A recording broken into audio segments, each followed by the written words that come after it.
flow. Welcome to episode 80 of the Gluttons For Punishment Podcast, or GFP, a Toronto Maple Leafs and NHL podcast hosted by Michael Lepore and Anthony Bruno. He's Lepore, I'm Bruno. Thank you so much for listening and watching us on YouTube as well. Sorry that we've been MIA for the last couple of weeks because there's been a lot going on with the Toronto Maple Leafs. I was on vacation. Then when I returned from vacation in Disney World, I got sick and I was out another week. So it was a rough time for me, but we're back. We're back and we're here to talk about the Toronto Maple Leafs and the whirlwind start to the season. We are going to give you our thoughts and opinions on everything that has gone down with this team and also some craziness from throughout the NHL. There are good teams right now that are not playing good hockey. There's been surprising starts across the board. We're going to talk also about the Calgary Flames, who are struggling right now, the Ottawa Senators, who can't seem to figure it out. So we got a lot on tap this episode, and I promise you want to stay tuned until the very end.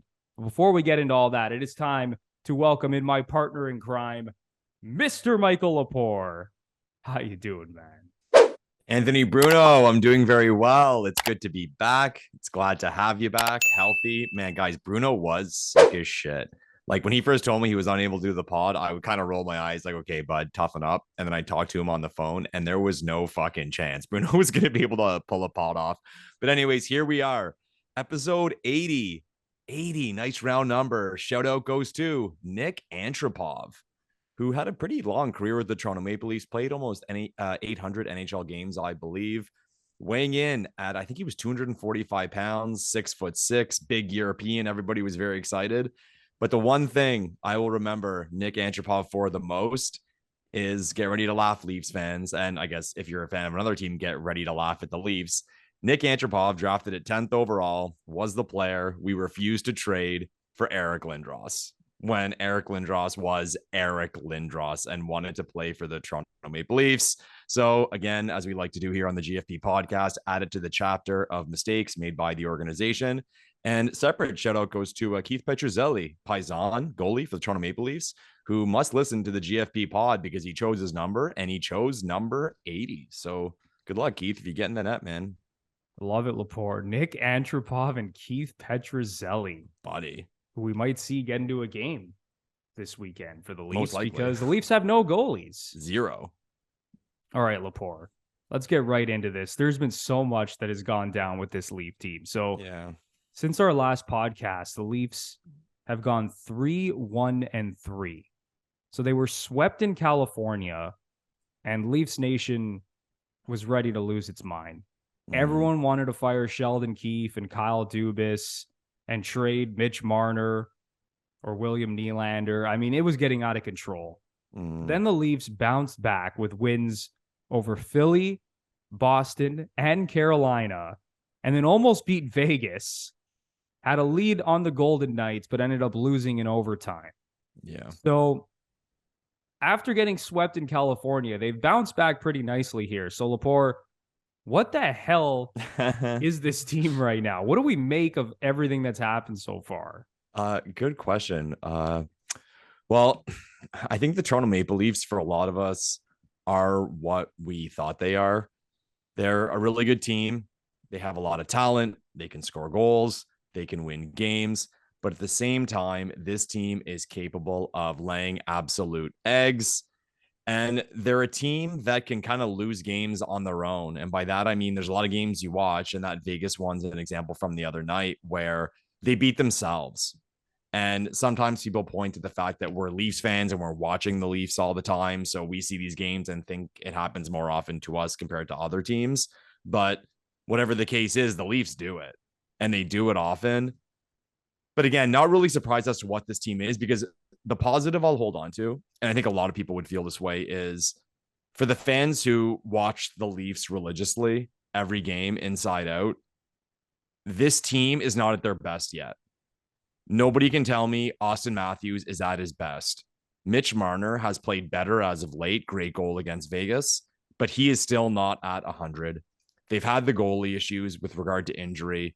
So the positive I will hold on to is that this team is doing pretty well. I think their pace right now is like 100 point pace with all this not happening, I should say. So I'm pretty optimistic, I will say, for the rest of the season. It's just that, again, the same question as to how this team will do when the snow melts. That makes me nervous because to that point, I will say this team is not good enough. We've talked previously on the pod about our expectations of this team come the playoffs.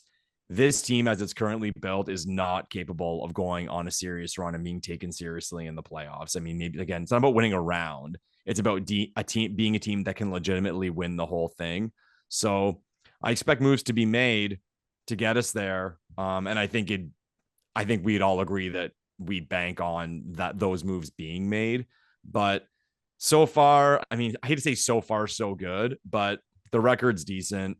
They've been up and down, which is expected because they're the Toronto Maple Leafs. I'm optimistic for the rest of the season. I have a lot of confidence that this team will put together a solid regular season, but it has to get better. What do you think, Bruno? Yeah, it's been a roller coaster of emotions, man. I don't blame anyone who got really scared after the Leafs blew that lead to the Anaheim Ducks to wrap up the California road trip and thought, oh my God, like this could be a code red situation. Yeah. I was not one of those people who was panicking because I've seen this story before. The same thing happened last season. They got off to a terrible start and ended up with a franchise record 115 points. But there was a lot of people calling for Sheldon Keefe and Kyle Dubas after that loss to Anaheim. Yeah. And then to see how this team played over the next stretch of 4 games, it was honestly great to see. Like, first you had the win over Philly, and Tavares took over the game with the hat trick and that sick goal that he scored, one of the goals of the year. What a goal. Then they honestly dominate the Boston Bruins, in my opinion. Like, I thought they took it to the Boston Bruins, and this is a Bruins team that they have dominated going back to last season. So I was not impressed with the Bruins despite their torrid start to the season. And then, you know, a loss that you think is just like, it was a lock. It's a schedule loss back-to-back against the Carolina Hurricanes, who were rested. I thought it was the lock of the century that the Leafs were losing that game on the back-to-back. The character and the fight that they showed to beat the Carolina Hurricanes, like that is the Leafs team that I've watched over the last couple of seasons that has always battled through adversity. Again, not in the playoffs because they haven't won a damn playoff series in forever, but this team has showed the ability to step up and overcome adversity and to beat good quality opponents when people think that they're not going to win. Like, you know, a lot of the times this team plays down to opponents, whether it's Arizona or Montreal or Buffalo. I know Buffalo's playing better this year, but they always seem to play up to their opponents as well. True. And it was the case once again with an amazing win, honestly, against the Carolina Hurricanes with Eric Shalgren in net. And then Vegas, boy, they should have beaten Vegas. Like, they outplayed Vegas and they let the Knights win in overtime. So that was disappointing. But all in all, man, like, I look at the standings, they have 17 points right now through 14 games. Through 14 games last year, Lepore, they also had 17 points. Okay. And with all these other teams struggling around them, the teams that I mentioned off the top of the show, you know, teams like Calgary and Pittsburgh and the New York Rangers and St. Louis and all these teams that people thought were good, they're all struggling. And the Leafs, they went through their little rough patch and they seem to have gotten through that, you know, despite not having a healthy goalie right now. So all in all, Lepore, I'm actually pleased with how this team has responded, and I think they're going to be totally fine throughout the rest of the season. You mentioned the Carolina game. I'm like you. I chalked that up as a loss. And how much of a joke is the NHL with their scheduling? So the Leafs play the night before. The media stuff they got to do after the game. They got to get on a plane. Who knows at what time they got in a rally, and who knows at what time they got to their hotel and to bed. And then they schedule the game that night against a rested team at 5 p.m.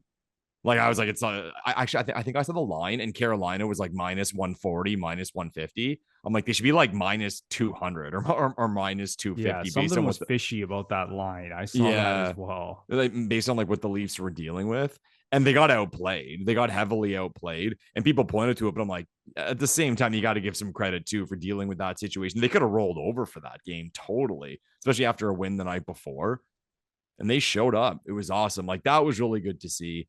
And little things that have happened so far and happened over that stretch where they were not winning games. I sometimes say like some people don't give enough credit to bad things that can happen to a team. Muzzin has not had a good start to the season, or he did not have a good start to the season, but they lose Muzzin completely. So whether it was not having Muzzin at all or a Muzzin that was on the ice and not healthy, he wasn't there. Like regular Jake Muzzin, I'll say, was not there. And then the Liljegren injury. Like that affects a lot. That's inches all over the ice. That's ice time. And that affects a team a lot. So again, I'm not making excuses. I just think it's something we can point to for like their bad stretch against those teams. And you mentioned the Anaheim game and how everyone was freaking out. You've referenced several times on this show the 7-1 loss to the Penguins last year. Okay. Someone asked me the day after the Ducks came, how you feeling? And my immediate response was, this is rock bottom. This is absolute rock bottom. To blow that kind of lead against that weak of a team, horrible, absolutely gross. But then I thought back to you always referring back to that Penguins game. What do you think was worse at the time? Like in terms of possible optimism, where do you think it was lower? Getting smashed by a Penguins team that had no NHL bodies, or blowing a lead to the Ducks, who were like the worst team in the league? I think the Penguins' loss felt worse, honestly, because I've said this so many times. No Crosby, no Malkin, no Letang, no Carter, no Brian Rust, and the Leafs get blown out 7-1 on a Saturday night. Just a stone disaster. Mm-hmm. That, to me, was still more of a rock bottom situation than blowing that lead to Anaheim, because they still ended up getting a point, obviously, in overtime. I mean, it was still a terrible result considering it's the Anaheim Ducks. But to me, that Pittsburgh loss, man, that stings just a little bit more. Yeah, the embarrassment meter, we measure it out. And again, I know you can't say this, man, and this is where it's so disappointing so far anyway, because we talked actually off camera for the show about how teams can get off to good starts, incredible starts, and terrible starts, and it can affect their kind of like how they approach the rest of the season. Like if you get off to an amazing start, okay, you only have to be a little over 500 the rest of the way to make the playoffs. That loss to Arizona, like absolutely fucking brutal. And then I'm not going to point to both overtime games, San Jose and Anaheim. Even the Anaheim one, they hold on. So you take away a loss and an overtime loss and give the Leafs 2 more wins. That record looks a hell of a lot nicer. And I know you can't do that. And over the course of 82 games, you win a lot of games you should lose, and you lose a lot of games you should win. It's just something to point to that sucks right now for the Leafs. And as we both said, we're optimistic for the rest of the season, but you just hope those lost points at the beginning of the year don't end up costing them when it comes to, say, home ice advantage or their opponent. Yeah, and typically the Leafs are usually a good overtime team. So to see them lose 3 straight overtime games is a little bizarre. So I'm sure that'll probably swing in the other direction at some point. It's time for a quick break for a word about MANSCAPED. This holiday season, we'll be giving thanks to our friends at MANSCAPED because we're all going to be looking like dessert with the help of the Performance Package 4.0. The leaders in below-the-waist grooming have blessed you with the ultimate hygiene bundle. Tell your in-laws about your new cutting-edge ball trimmer and gift yourself or the man in your life the ultimate men's hygiene bundle. Join the 6 million men worldwide who trust MANSCAPED with 20% off and free shipping using the promo code GFP20 at manscaped.com. Lepore, these products never disappoint. Unlike our favorite hockey team, Anthony Bruno, MANSCAPED products never, ever disappoint. Whether it's the Lawnmower 4.0, the body wash, the underwear, even the chapstick. I tried the chapstick the other day for the first time and it was A+. It wasn't all greasy and gross. It went on smooth, went on clean. When it comes to men's products, MANSCAPED is at the top of the game. So like Bruno said, everybody go to manscaped.com, type in GFP20 for 20% off and free shipping. Lepore, MANSCAPED never misses with their products. Whether it's the lip balm, whether it's the Lawnmower 4.0, never forget about this bad boy, the body wash and shampoo, the boxers, the weed whacker for your nose and ear hair. This company's honestly just outstanding. So very good underlying numbers at MANSCAPED. Absolutely. So once again, get 20% off and free shipping using the promo code GFP20 at manscaped.com. That's 20% off and free shipping using our promo code GFP20 at manscaped.com. The holidays are almost here and there is plenty of t-shirt cheer thanks to True Classic Tees. Fellas, we have the perfect gift for your wish list. True Classic Tees are a gift for you and a great present for any guy in your life. True Classic is on a mission to maximize men's confidence by making them look good. Trust me when I say this is a gift the ladies will appreciate too. True Classic has already helped over 2 million men look great in their tees, and now you can save big while you do so. Get 25% off True Classic using our promo code GFP, or head down to the description of this video and use our exclusive link, trueclassictees.com/GFP. And the discount doesn't stop there. You'll save even more during their site-wide sale. Lepore, I love these t-shirts.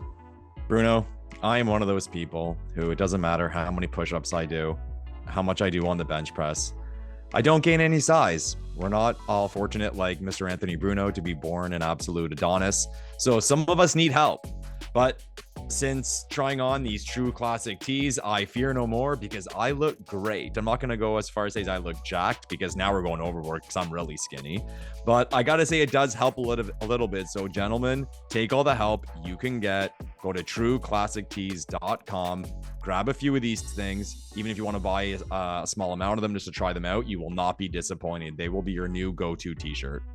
These t-shirts are the best. They fit so well, like nice and snug in the upper body, on the arms and the shoulders, but then as you kind of go down, it's not tight around your midsection. So it doesn't matter which body type you have, all right? Whether it's a dad bod, whether you have a more athletic physique, whether you're more on the skinny side, you can find a t-shirt here that is going to work for you. And that's why I love this company. So get 25% off at trueclassictees.com/GFP. Free shipping is included on purchases over $100. That's 25% off at trueclassictees.com using the promo code GFP. Fellas, are you looking for a new watch that you don't have to spend an arm and a leg on? Well, say hello to our friends at Vincero. If you aren't familiar with Vincero yet, they make exceptionally crafted and stylish watches at affordable prices. Other premium handcrafted watches don't fit the everyday person's budget. You can finally own a high quality and lasting timepiece without going broke. So if you're looking for the perfect holiday gift to help elevate your style or someone you love, get 20% off and free shipping with our promo code GFP, or use the exclusive link in the description of this video, vincerocollective.com/GFP. Lepore, these watches are so sick. Bruno, like, look at this watch. Guys, like, look at this watch. You can wear this with your jeans and a t-shirt. You can wear this watch with your tuxedo. And that's what I love about the Vincero products. You go through them, you can dress them up, you can dress them down. They're versatile. And as Bruno said, they don't break the bank. So if you want something that's high quality for not a high-end price, hit up Vincero, everyone. These watches are just so nice. The quality is off the charts. The look is amazing. This is the Altitude. Lepore is rocking the Kairos. Just phenomenal watches. Absolutely love these from Vincero. So don't wait, or it's going to be too late. Get 20% off and free shipping with our exclusive link, vincerocollective.com/GFP. Just go to the website and use the promo code GFP for 20% off and free shipping. I promise you, you won't be disappointed. If you like to bet on sports, you absolutely need Betstamp, the best app to help you become a more profitable sports bettor. So go download Betstamp immediately and use our referral code GFP. The main reason you need it is for line shopping. Betstamp allows you to line shop for the most valuable odds on each wager and therefore maximize your potential profit as a bettor. So if you're betting on the Toronto Maple Leafs, you can't just go to one sports book. You got to look across the board to see who's offering you the most value, whether that's on the money line or the puck line. And also the importance of having multiple sports books, because if you have multiple sports books, you're able to access the best prices, and Betstamp, as I alluded to, streamlines this process for users. Lepore, Betstamp is such a good tool for sports bettors. Guys, as Bruno and I have said on the pod, there's been a lot of unpredictability in the National Hockey League this year. Good teams are losing, bad teams are winning. So it's hard. It is hard to bet. It is hard to be a successful bettor. So why not take advantage of the help you can, line shop with Betstamp. And one other thing that Betstamp does that's fantastic is that it allows you to connect with all the major sports books, and it allows you to link your account so your wagers from all those sports books automatically sync right into the app. So download the app and use our referral code GFP. I will have it linked down in the description. Betstamp is the way to go if you're a sports bettor and you actually want to make some money betting on sports. And Lepore, one thing I want to say about Sheldon Keefe, for all the people out there who wanted to fire Sheldon Keefe and who think this team needs a new coach, can I just tell you this stat? And I tweeted about this. It's actually insane. I don't think enough people understand how good the Leafs have been under Sheldon Keefe. He has now coached 199 games for the Toronto Maple Leafs. The Leafs are 123, 54, and 22. They have the fourth best record in the NHL since Sheldon Keefe took over in November of 2019. The only three teams with better records than the Leafs since Keefe took over this team is the Colorado Avalanche, the Boston Bruins, and the Carolina Hurricanes. That's it. So for everyone wanting to fire Keefe and bring in Barry Trotz and fire Kyle Dubas and shake up this entire front office and coaching staff, let's all just relax here. And I know Sheldon Keefe has not gotten the job done in the playoffs, but you're telling me you're going to fire this coach who's arguably been the most successful regular season coach this team has ever had? Yeah, people forget how bad we are historically. So like, even when people are like, oh, trade Marner, I'm like, you realize he's like top 5 players in the history of the organization. Hey guys, we're just going to trade him because we had a bad start to the season. But as for Keefe, though, I'll ask you. So here's this start. Okay, let me paint a picture for you, Bruno. We'll pull out the crystal ball. The Leafs finish, we'll say, with 112 points. Great regular season. First round, they go out in 7 games again, like they always do. So you could still say that same thing about Keefe and his record compared to the rest of the league and compared to previous Leafs coaches. At that point, would you fire him? It's a great question, Lepore. The hesitation, I love it. It's gone to the point now, and I feel like we've said this for the last 2 years, like you have to change something at some point because you can't just keep doing the same thing over and over again and expecting a different result. But do we almost chalk it up to just horrific luck also? Like, can you imagine this team loses another winner-take-all game? I saw the stat after they lost to the Tampa Bay Lightning last year that they were the first team in the history of North American professional sports to lose, 5 consecutive playoff deciding games. Yeah. Like, how is that even mathematically possible? People forget too, like they were leading, they were up on the, so it's even games like to clinch a series. There's this crazy stat because they were up 3-2 on the Bruins. They were up 3-1 on Montreal, lost 3 in a row. They were up 3-2 on Tampa. So it's not even losing the game 7. It's losing all the games they could have won the series as well. It's just crazy. I mean, at that point, I mean, I know this team's already cursed, but I think like if they lose another series in the first round in 7 games, like then it's locked in. Like we know this team is officially cursed. Yeah. Well. And I know it sounds insane to say, but at what point do you not just chalk this up to like complete, like just voodoo? Yeah. Like, I know I sound ridiculous, but you don't. And I get it. Like you're going to have to change something. If this team loses in 7 games again, something's going to happen.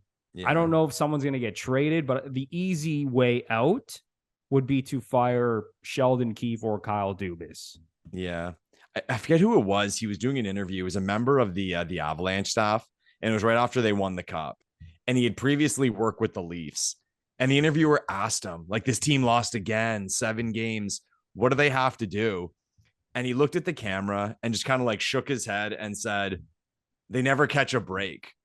This team never catches a break. And he went over different years of different teams winning. Like, it was very well done. And like some weird fluky thing that happened to that team that turned a game around, or like, you know, not like necessarily an injury or something like that. But I think an example he gave was like a weird goal that somebody batted out of the air, went off someone and in. It's like the Leafs, God forbid they ever get something like that. And these series that come down to 7 games, it's like I'll even more to one against Tampa. They had the lead in the third period of game 6. The game was in overtime. Kerfoot and McKay have had solid goal chances in overtime. It's like, that's all it takes. Like the shot going in under Vasilevsky's arm or off a body, or one of the 20 screenshots they threw on that during that overtime to hit someone and go in, or just pick a corner, a seeing eye shot. But I don't know how we got on this, how unlucky the Toronto Maple Leafs are. Maybe just talking about those early season games. But yeah, as far as Keefe goes and him being let go, I know you said it's like the easy thing to do if this team doesn't win a round, but nobody would disagree with it at that point. I'll put it that way, because you kind of put your hands in the air. It's like, wow, we got to move on now. Like, this is getting ridiculous. Like, even the people, like, I'd even consider us like more patient, calmer, and I'll say logical Leafs fans. Even us, we'd be like, wow, I mean, that's it. Like, this is a team that's supposed to go on a run and we can't even get through the first round. Something has to be shaken up, some sort of, and you can say even a culture change, something has to be done, or whatever cheesy narrative you want to use. And like, has there ever been a coach in NHL history who's had this great of a regular season record and might actually get fired? Like, the only guy I can think of is Bruce Boudreau with the Caps. Yeah. But like, I mean, it's insane. Example. Like, this guy has like one of the best records in franchise history as a coach. This team has been a top 5 team since he's took over, but yet like he's still on the hot seat in a way. It's just insane, honestly.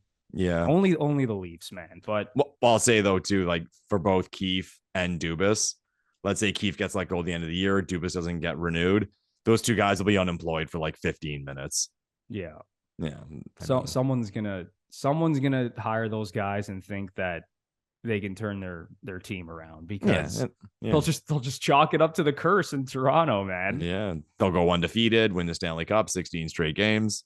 Oh my God. Can you imagine? Oh. All right, Lepore. If we look around the NHL, there's some crazy shit going on right now. Just absolute craziness. First, we have the Pittsburgh Penguins, okay? Sidney Crosby, Geno Malkin, running it back. Really good team. This team has lost 7 of its last 8 games. Brutal. Yeah. They are not playing well. Then you look at the St. Louis Blues. They suck. They suck.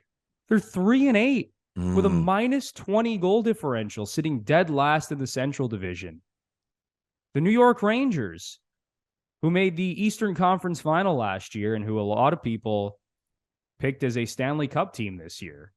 Igor Shesterkin won the Vezina last year. They got all this firepower up front. Adam Fox and Jacob Trouba on the blue line. The Rangers right now, 6-5-3. 5th in the Metro with a -4 goal differential. Go down the list. The Calgary Flames. The Calgary Flames are 5-5-2 with a -3 goal differential. Like, Lepore, there's so many good teams around the league that are just not playing well. Yeah, even like, Washington's first of all, are they 500. even good? Like, I think that some of these teams are better than their record indicates, but this is just wild, man. Yeah. Yeah. Even again, going down the list, like you said, even Washington sitting at 6-7-2 for their expectations. I mean, that's not good enough. Still early. It's still early, but I think we're kind of due for like a little swing in the NHL. I think 2 teams people would point to are Pittsburgh and Washington. That, I mean, let's face it, their cores are getting older. Maybe they don't have the depth they once had. People saw those teams as possible check marks for kind of falling off the cliff and maybe finally missing the playoffs. They said after going into last night's game that the losing streak the Penguins were on was as bad as Crosby's had in his entire career, minus his first year when they were a joke.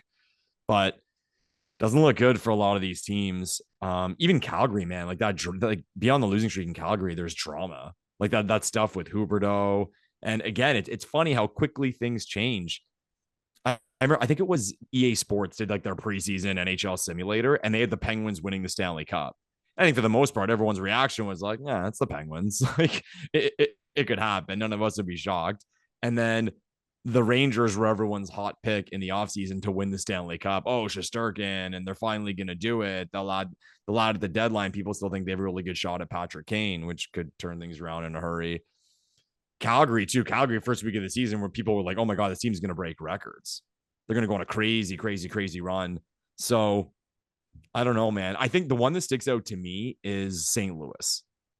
They really and truly stick out to me because I think compared to the other teams, they lack foot speed. So these teams, and I'd say even kind of similar to the Leafs, if someone told me at some point during the season, the Penguins, the Flames, the Rangers, those teams were going to have spans where they go like, I don't know, like they win 9 out of 10, or like the Penguins have always been a good home team. Like they win 9 in a row or 10 in a row at home, or they've one of these teams has a month where they go like 15-2, and that just completely changes their season around. But when I look at the Blues, I think there's a lot of questions there with regard to the style of team they are. And people can say, built for the playoffs as much as you want, but you got to get there. So when you're a team that's, a little slower, but maybe more built for playoff hockey, that little bit of regression when your team gets a little older is a big regression. Because again, if you can't skate, you can't skate. But I'm keeping my eye on St. Louis, man, because they have some nice pieces. St. Louis has some nice pieces. They got some really good players who are just not playing well right now. Yeah. So who knows what they would be willing to do as the season goes on and at the trade deadline. Like, can you imagine? Like, Ryan O'Reilly's a UFA at season's end. That's a big get for a team going into the playoffs. Like, that changes a team, right? And right now, Lepore, Ryan O'Reilly in 11 games, 2 goals, 0 assists, minus 12. That's I didn't know it was that bad. Minus 12. That's almost hard to do. Kyrou Lepore, 4 points in 11 games, minus 17. Yeah, I haven't really taken the time to look it up. I don't know if you have, like, how bad their underlying numbers are.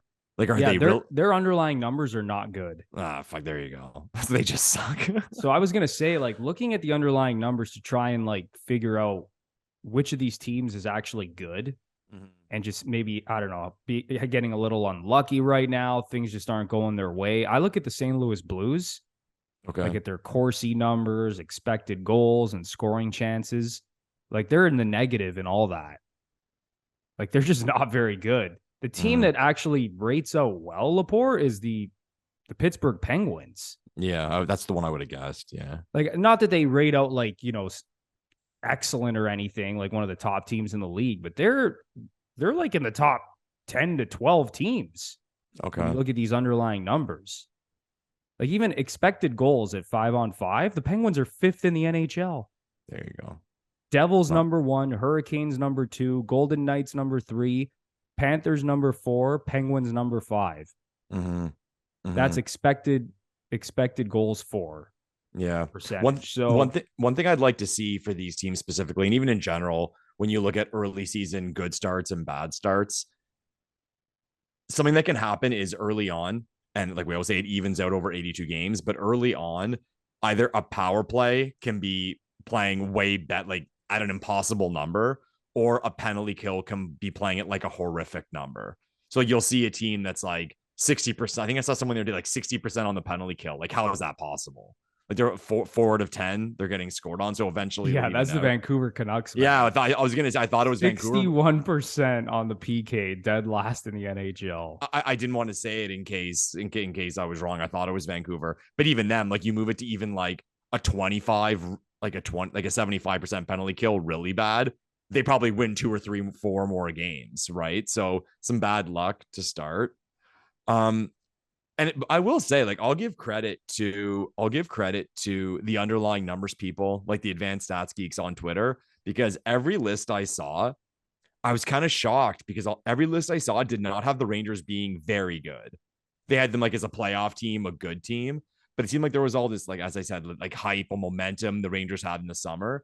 And the advanced stats guys were kind of like, no, the Rangers they're a good team. They're not an excellent team. And on the flip side, the advanced stats guys were pointing to New Jersey, saying that this is a good team. They just didn't get goaltending last year. So if they get average goaltending, they're going to be a good team. And we're seeing this year, they're putting up a good record and they have very good underlying numbers. So yeah, it's like unquestioned that this team is good. Yeah. Like their underlying numbers are good. Their record is good. They're getting goaltending now from Vanacek.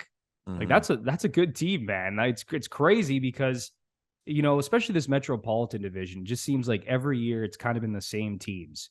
Carolina, Pittsburgh, and Washington, the Rangers, and then like the Devils and the Blue Jackets and the Flyers have always kind of been at the bottom of the division. Now it's Islanders. like, oh my God, the Devils? Like, are the Devils the best team in the Metro? It's just crazy, right? We get used to the same things all the time. Go across any sport, really. It's like the same good teams in every division. It's those same 2 or 3 teams that every year seem to do well. And then when this, surprise team comes out of nowhere, everyone's just like, whoa, what's happening? But no, the New Jersey Devils, man, right now, based on all the numbers, even just watching them play, like they look legit, man. But yeah, the Pittsburgh Penguins, you talked about special teams, Lepore. They have the 23rd ranked power play and 24th ranked penalty kill. Yeah. I think especially the power play, we'd all agree it'll adjust to like top. So if that adjusts a little bit for the Penguins, I'm sure they'll kind of snap out of it a bit. But yeah, that's the one team that sticks out to me that I don't think is as bad as its record indicates. But yeah, it's just wild, man. A lot of these teams, we live in our own bubble with the Leafs and we freak out over every loss. And then you go around the league and you're like, whoa, exactly. There's a lot of teams that are struggling. Honestly, man, even the Colorado Avalanche, they're 6-4-1. Yes, Colorado has not had a good start to the season. And this happened last year to Colorado. I believe they started like 2-4-1.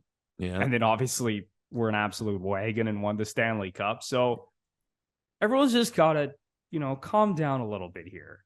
Like Tampa Bay too. They had a rough start to the season there. I think they're over 500 now, but they weren't good at all to start the season. Oh yeah, Tampa got off to a poor start, and even Tampa, they're 7-5-1. Yeah.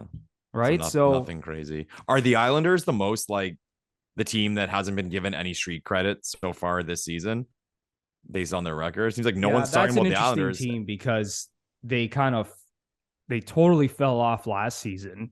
Yeah. And now all of a sudden they're back to being the Islanders that we saw under Barry Trotz. Yeah. They're second in the division. They got a +13 goal differential. Their goaltending's been really good. This team, for whatever reason, Lepore, this team never gets any respect. Okay. And I'm I've been one of the people who have not really given them their respect just because I don't think they have enough high-end talent. But man, credit to them because year after year, I know they had a down year last year, but they always just seem to have they're almost like the Tampa Bay Rays, man. Yeah, that's a good comparison. The Islanders are funny because even going back on the point of the team that's never talked about, the guys who won the cups for them in the early 80s, the 4 in a row, like Mike Bossy and Trottier, Billy Smith, Dennis Potvin, they've always said that they don't get the credit. Like they won 4 Stanley Cups in a row. And everyone talks about like the Oilers dynasty and the Habs in the 70s. Like, hey, we won 4 in a row. And nobody talks about it. And it took the Gretzky Oilers to beat them for the 5th. They would have won the 5th one in a row. So yeah, Islanders are funny. But let's run through the teams. Let's play a little game. I'll list through the teams we've talked about. You say yes or no as to whether that team makes the playoffs. Okay. Calgary Flames. Oh, it's tough just because this Huberdeau injury is a little sketchy right now. He was seen in a walking boot. Like, you know what? I'm going to say Calgary makes the playoffs still because I think that division sucks. Okay, I was going to say that's a disaster if Calgary doesn't make the playoffs. That is an epic fail. Pittsburgh Penguins. I'm going to say yes. Yeah, me too. Because as I said, their underlying numbers seem okay. I still believe in Crosby and Malkin. I'm going to say they make the playoffs. The Washington Capitals. Ooh. The Capitals. Oh, man. Lepore, I'm going to say they miss. Ooh, nice one, Bruno. Nice one. I'm going to say the Capitals miss. Yeah. Especially like no Nicholas Backstrom. He's still recovering from his surgery. They're just not the same team. That they're going to be the odd team out, I think, in the Metro. I think so too. I mean, this one's not really. I mean, we're talking like the Rangers. Like we'd be shocked if the Rangers missed the playoffs. Yeah, I think the Rangers are going to get in, right? Mm-hmm. I still really like the talent on that roster, and you mentioned how the analytics guys don't really like the Rangers. That's because last year a lot of the time like Shesterkin was bailing them out of games. Yeah, but then they look so good in the playoffs, right? So it's like, wait, what is this team? But I think they're going to be fine. I think they make the playoffs. Yeah, I think I'd agree with all those. Yeah, but it's gonna be fun. And these teams, they better turn it around, man, because as the old saying goes, you can't win the championship in the first month of the season, but you can lose it. So if you fall out of that race, you are done. And people, oh, the St. Louis Blues. Yeah, it happened once, everyone. It happened once. It's like the Kings. Everyone always brings up, oh, they finished in 8th and won the cup. It's happened once. It's happened once. It doesn't mean you can rely on it happening, but it's going to be interesting to get some change. And I'm kind of happy about it. Like, I'd like to see some of these teams fall off and get some different teams in the playoffs. And I mean, I won't say it's getting boring or stale, but let's mix it up. Why not? Yeah, let's get the Devils in. Let's get the Kraken in. Let's go. Yeah. I want to see some fireworks. I want to see some good teams just drop out, except the Toronto Maple Leafs. Yes. Please do not miss the playoffs. But Lepore, man, you said it. If you fall out of the race now, like by American Thanksgiving, you're pretty much done. You're too far behind the 8 ball. And speaking of a team that is far behind the 8 ball, Lepore. Already smiling. Hey, Bruno. Already smiling. Your hometown Ottawa Senators. The team that I declared before the start of the season, the most overrated team in the NHL. And people were laughing at me and calling me stupid and saying, but they got Claude Giroux and Alex DeBrincat and Jake Sanderson is going to take a leap. And they have all these great young players, and this is the year that they take this big leap, and maybe they make the playoffs. The Ottawa Senators suck, everybody. Oh, I'm sorry. I mean, listen, they're not a complete mess. Like, I don't think they're the worst team in the NHL by any means, but my goodness, this team, year after year, does not even get close to sniffing the playoffs. And now with all the excitement heading into this season, and even all the excitement right now with Ryan Reynolds potentially set to purchase the team, this team is 4-8 after 12 games. 4-8 after 12 games, Lepore. Once again, failing to prove anything whatsoever. So I just got to say, I'm glad I was right. I don't think this I love it. And how do you feel about it? Because I know that you've actually been attending some of these Senators games. Yeah, I got invited to the last 2 Sens home games. The first one versus the Flyers. I resisted the temptation to rock my Mike Richards number 18 Flyers jersey. And then I saw the next one against the Canucks. Those who know me well know I'm a BC boy, so I was kind of side route for the Canucks. And again, resisted the temptation to rock my early 90s Pavel Bure Canucks jersey. The guy it's like that Elaine thing in Seinfeld. The guy taking me was a huge Sens fan. I'm sitting in the 100s, ain't gonna be rocking another team's jersey. But the Sens, when you do look at it, okay, like the Sens really are, some stuff to me is so black and white, and some stuff is pretty confusing. And I don't want to say completely that they've been getting unlucky, because I'll tell you what I saw in those 2 games. Those 2 games I was there. The Sens dominated play. They had more of the puck, more attempts on net, more shots on goal. At one point, the shots were an absolute joke in the Vancouver game. Like, actually, like astonishing that Ottawa was only up by 1 goal. But it just seemed like everything went wrong. Like, they let in a goal late in the period. Turnovers, they get punished. Just bad, not scoring on all their opportunities. Like, it's getting kind of ridiculous with DeBrincat. I was sitting on the side where the Sens were shooting in the first period, and it was on one shift. Someone, I think it was Stutzler, or Stutzler or Kachuk, fed it to him right in front of the net, tap it. He puts it over the net. Like, this is a 40 goal score. Then the puck on the same shift, the puck came to him in front of the net, and he whipped it right in the goalie's glove. Like, 2 grade A scoring chances that you would bet your house that a player like Alex DeBrincat scores, and they weren't going in. I will admit he has been one of the most snake bit offensive players in the league this year. He's got to be like among the lowest, if not the lowest, in like expected goals negative, like however you say it. But yeah, like, and again, like 6-game losing streak, man. And again, but on the negative, what I saw from the Sens is they're soft in front of the net. Like, you saw teams like the screenshot, like guys were getting beat to the puck in front of the net. Guys were getting outworked in front of the net. But I'll point to the losing streak. So it's easy to say, like, man, this team's lost 6 in a row.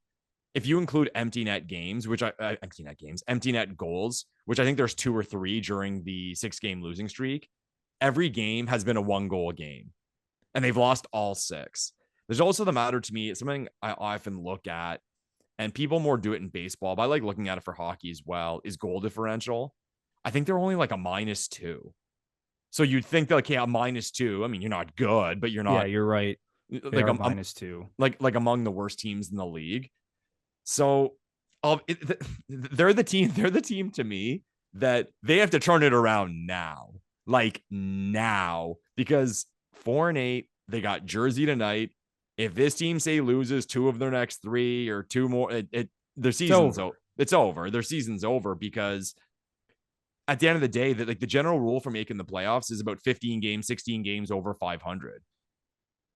It's going to get to a point where they're going to have to go like 40, 20, and whatever it is, like, to make the play. They're going to have to be like the best team in the league the rest of the way just to get to like the mid 90s or close to 100 points. And we pointed to the teams before, like a Pittsburgh. We can see them winning 10 in a row. We can see them going on a home winning streak, kind of like the Rangers. I don't know if we'd all agree with that with Ottawa. I wouldn't completely shut the door on it, because they have a lot of high flying talent. They can score goals, so they can get hot and win a lot of games. But I would think people would bet more on those other teams than them. Something I think is not getting enough attention, and in general doesn't get enough attention with the National Hockey League, is how a team looks like with regard to the cap. Okay. And people are always quick to point to the Leafs and say, oh, look at the Leafs. They're at the cap. But if you actually look at the situation, they have no dead money and they have no bad long-term contracts. So they're in good shape. Okay. If you look at the Sens, so, and I know they're going through like kind of like a rebuild phase or retool phase, and hopefully Dorion can do his best to make this situation better. Right off the bat, okay, it's an 82, the cap's at 82.5 million, right? If I remember the numbers correctly from Cap Friendly, they bought out Bobby Ryan, they bought out Colin White, and they are retaining on Matt Murray. So I think that number for the next 2 or 3 years adds up to 5 million. So the Sens have 5 million in dead money currently and going forward a little bit. So then you throw in, they have Nikita Zaitsev in the lineup at 4.5 million, who is useless. Like in those 2 games, it was hilarious. Like even taking bad penalties. He took one in front of the net against Philadelphia where he just like punched the guy in the back of the head, like so obvious. Referee throws his arm up. And then there was another one coming up the boards where he just got beat and held on to the guy. They put him through waivers yesterday. I assume he's going to clear. So now you have the 5 million that's dead money. You have the 4.5 million from Zaitsev. And now Josh Norris got hurt. So you have this team playing like between 15 and 20 million under the cap. That's a rough situation. How can you compete? And again, you can't control the Norris situation. Yeah, I'm just saying, especially this Norris injury. After the season he had last year, 35 goals, emerging as one of the best centers in the Eastern Conference, it looked like. And now for him to be out for like 3 to 5 months. Yeah. Brutal, man. Yeah. So like at the end of the day, it is what it is. Like I said, some is their fault and some is not.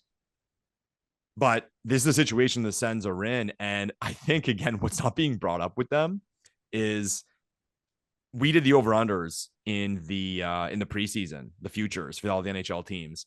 I remember you picked the Sens to go under. I picked the Sens to go over. A big reason why I picked the Sens to go over was because I expected them to make a move. I really and truly expected them to make a move to tighten up their D, which everyone knows that's where they need help. And I'll give credit to Mark Mathot.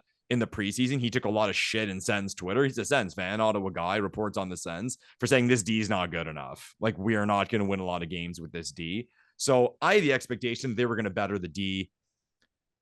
I've even heard like guys on podcasts say that the Chicken deal is going to happen, like to the point where can we just get it done? It was kind of like when the Sens made the trade for Duchesne. It was in the city. It was like months of just like, when's it going to happen?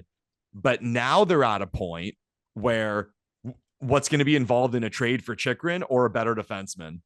Your first round pick.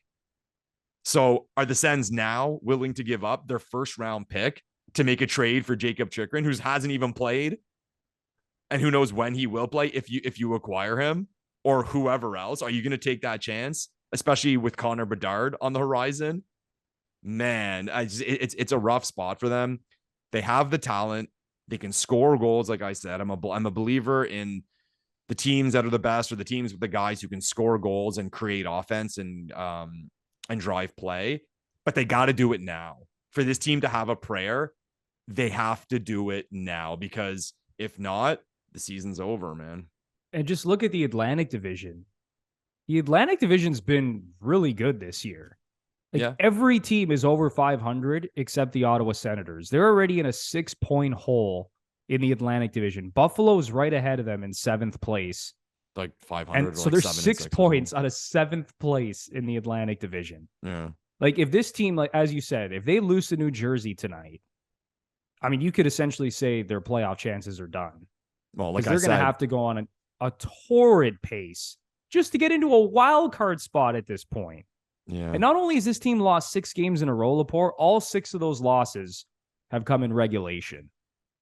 Defensively, right. They're not good. Right now, they rank 27th in the NHL in goals against per game. So, I mean, it was the issues that we thought heading into the season, right? This team can score, but it can't defend. And I even brought up Anton Forsberg. It's like everyone thinks that Anton Forsberg, after one good season, is this great goalie. He has a sub-900 save percentage. Cam Talbot has not looked very good since returning from injury. Like, it's rough, man. I don't know how this team turns it around. Now Josh Norris is out. I know it sounds crazy to say after how many games did they play? 12 games? Like, the season could be over tonight. Yeah. Hockey, man, it's funny because if they win tonight, it's like, oh, like everyone gets a little. They beat the Devils, they man. Beat the Devils. Here come the Sens on the road. Everyone gets excited, but like, do you agree with me? And like, Sens fans, comment down below. I'd like to know your opinion. As the team sits right now, would you be willing to give up your first round pick for Chychrun or to shore up the D? I'd love to hear Sens fans about this one. No chance, especially with the uncertainty surrounding Jacob Chychrun. He's been injured the last couple of years, and I think he's still a really good player. But man, where things stand right now with Norris out long term, I am not trading that first round pick. Yeah, it's funny too, right? Because even if you get Chychrun or you do whatever, and you do get way better, even if you still miss the playoffs. So you traded your first round pick, you didn't make the playoffs. And even if it's like a 5 or 10% chance at Bedard, well, it's a 5 or 10% chance at Bedard that you gave up, you gave to another team. So yeah, it's not worth it, man. Yeah. Rough times right now for the Ottawa Senators, just like some other teams around the league, like we talked about, man. Calgary, even Edmonton, not playing very well. Lepore, anything else you want to get off your chest before we wrap up this podcast? No, but man, I think everyone would agree. We got a good season so far. We got teams overachieving. We got teams underachieving. A lot of guessing going on with a lot of teams. We had the conversation early on the show, but like what we think the Toronto Maple Leafs are. I think you go over half the league. We can have a conversation about what exactly that team is, right? So it's good, man. It's a cap league, like it or not. I don't. Hashtag Leafs fan. So, they want competitiveness and they want some change and superiority. So it's a good thing, I guess, from the NHL's perspective that we're getting thrown a few curveballs. A lot of crazy shit happening right now across the NHL. And honestly, it's been pretty entertaining because, as you said, Lepore, I think we need some new blood in the mix come playoff time. Again, new blood, but we need the Leafs to make the playoffs. Yes. All right. So we'll see what happens over this next little stretch, especially with the Leafs, because they still don't have their top 2 netminders. But they are going to be playing the Pittsburgh Penguins, Vancouver Canucks, and Pittsburgh Penguins. So pretty good opportunity to rack up 2 wins in those next 3 games. Sure. All right. That is going to do it for episode 80 of the Gluttons For Punishment Podcast, or GFP. A Toronto Maple Leafs and NHL podcast hosted by Michael Lepore and Anthony Bruno. I got to let you guys know that only 24% of the people who watch this podcast on YouTube are subscribed to the channel. So please, if you watch us on YouTube and you enjoy this content, smash the like button, subscribe to the channel, comment down below, ring the notification bell, do all that good stuff. And if you enjoy this podcast and you enjoy listening to us on both Apple and Spotify, please give us a 5-star rating and review on both Apple and Spotify. That would be a big time help. All right, everybody. For Michael Lepore, I'm Anthony Bruno. Go Leafs go, and we will see you in the next one. Thanks, everyone. Te pongo máquina, soy yo, flow.